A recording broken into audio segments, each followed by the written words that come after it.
So at this point, if you haven't been here yet in the last few weeks, let me catch you up to speed on where we are. So we are in that wonderful time called the season of stewardship. Normally not most people's favorite time of the year because it's a difficult topic of conversation. So we decided to kind of reimagine that. We started out the first week of the season with focusing on the notion of stewardship equals discipleship. If stewardship is to take care of something on behalf of someone else, usually someone above you, how can you know how to steward something if you don't know how to follow the way of that person or that group? And that's what discipleship is, to be a follower of a way. The second week, we talked about not the theoretical, theological, or doctrinal understandings of God, but our lived experiences of God, to which there is no right or wrong answer because it is inherently relationship-based. My experience with you and your experience of others and your experience of me and others' experiences of me are all going to be different because we have different experiences. Bringing that together as a story is why Scripture is so important, because it is a collection of the stories of people's lived experience of God. The third week, I'm sorry, there are three kinds of people in this world: those who can count, those who can't. The sad thing is it took me 3 days to get that joke the first time. How many days?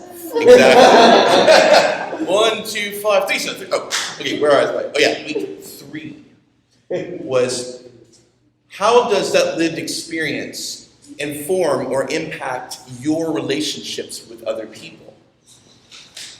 This week, we're going to look at how does St. Anne's, this community, nurture that experience. So we're going to look at how community plays a role in our lives with God, both our lived experience, our relationship with others, our discipleship, and our stewardship. You know, small stuff.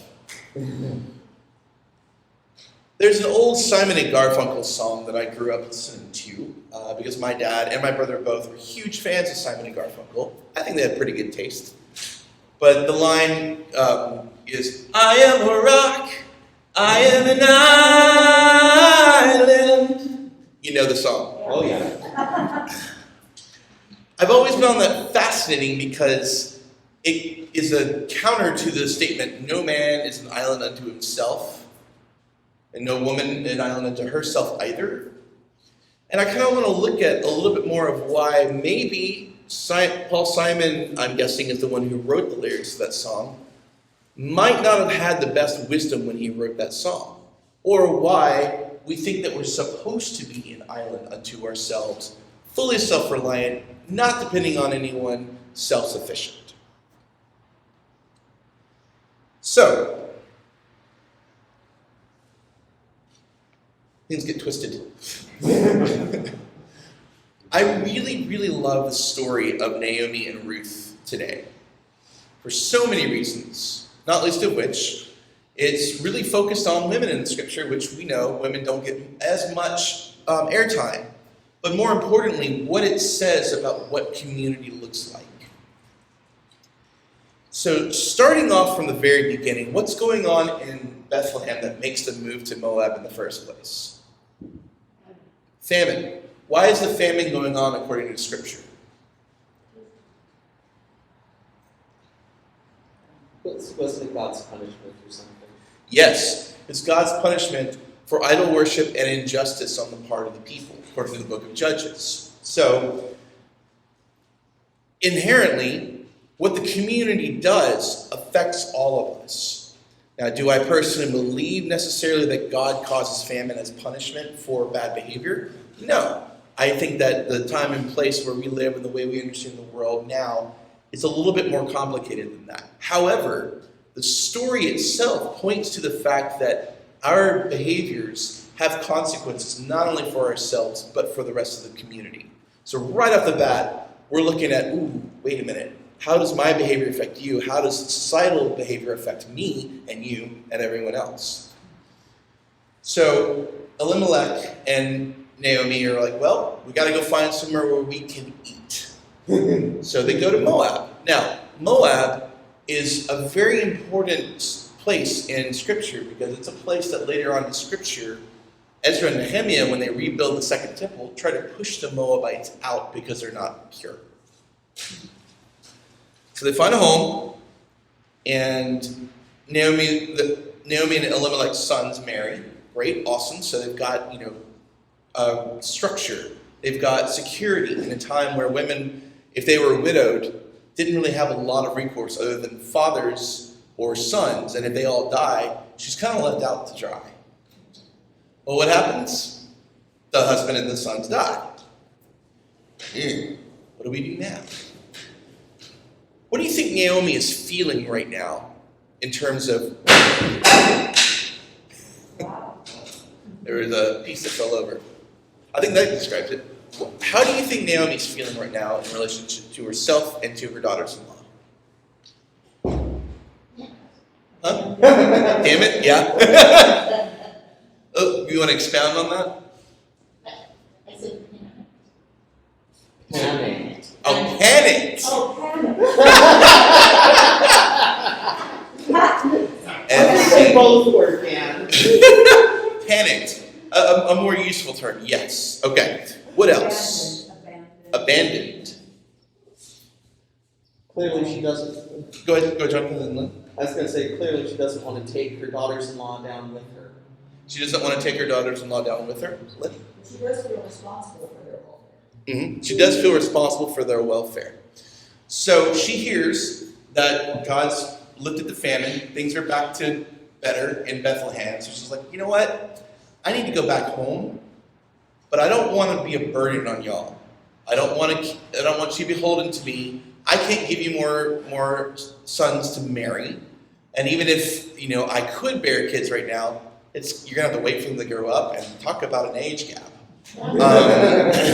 And so they probably wouldn't be able to have sons or daughters because of the age gap. So all the complications of these things, she's thinking, I can't hold you back. You go back home to your mother's, I'm going to go back to my land. How would you feel if you were Orpah or Ruth? I'm rejected. Rejected? Okay. Why is that? Well, depends on the relationship, which obviously was pretty good. Mhm. But let's go with you. We'll go with you because they have a good relationship. Who here has ever had someone say, go do this thing that you don't want to do because I don't want to be a burden to you? Who has ever said that? I don't want to be a burden to other people, when the reality is, if you don't allow them to come with you, you'll be even more of a burden because you're going to need their help in the long run. Can you imagine what it must be like for Naomi to feel like, I can't be responsible for these girls. I don't want to be a burden, or these women. I don't want to be a burden on them. I need to go back to my homeland. What's she going to do when she gets home? Does she have family to go back to? She has no sons. She has no daughters-in-law. She has no husband. And if she's too old to bear children, what's the likelihood of her being able to have a family or security? Pretty slim. So what does she need in this situation? Starts with a C. Community, compassion. Yes, both of those. Compassionate community, even better. So Orpah, I think, did what she felt was the right thing and honored her mother-in-law's directive. Because not only because keep in mind, it's not just moving. It's not just, staying with your mother-in-law. It's moving to a different country. And that means you have to abandon the gods of your ancestry and worship the God of that land. That's the way the world worked. So imagine changing homes, nations, and religions all in one fell swoop. Who here thinks that sounds appealing? Yeah. That's really hard to do. And so Orpah, I think, was like, you know what? That's a sound thing. It's a fair call, so to speak, because it's allowing her to go back to her own people, her own family, to get their security and their stability to find a new husband and live her life. So she's gone back to find community and honoring the desire of Naomi. What about Ruth? What does Ruth do that annoys anyone who says they don't want to be a burden to anyone? I'm gonna do it anyway. I'm going to do it anyway. What else? I heard a little mumbling back there. She's coming over anyway. Yeah. How do you think Naomi might have felt when Ruth clung to her that way? Relieved? Mm-hmm. Felt a little guilty because she didn't feel responsible for her. And yet, Ruth does this of her own volition. Ruth is not obligated to stay with Naomi, and Ruth could easily go back like Orpah did and go to her own family. Ruth is not only staying with someone she loves, she's also caring for Naomi as an added piece of the puzzle. Now, with Naomi there, does that increase the chances of, with Ruth there, does that increase the chances of Naomi being able to survive? Yeah. Absolutely. So, by herself, but with Naomi there, looking better. Now, incidentally, who was Ruth's great-grandson?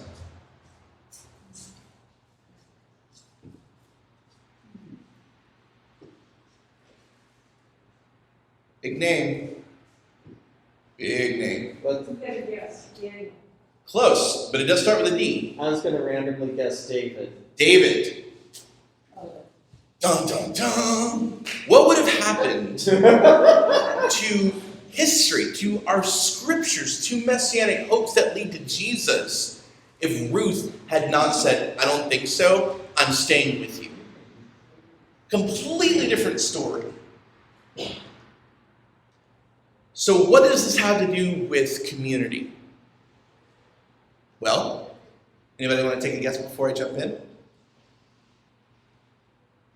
Did you have your hand up, Martha? No? Oh, say what now? A small thing can make a huge impact. Yes, indeed. Turns me not to make size too, as the other would say. Yes, and we should never overlook the small things, the small people, the small moments that are important. Thank you. Sue. But Ruth is really deciding her family is the family that she's married into rather than the family she was born into. Mm-hmm.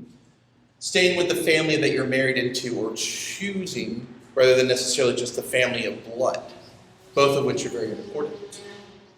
So, leaping off of both of those things, let's go to St. Anne's. First of all, St. Anne's is a small church. We are a small but mighty crowd.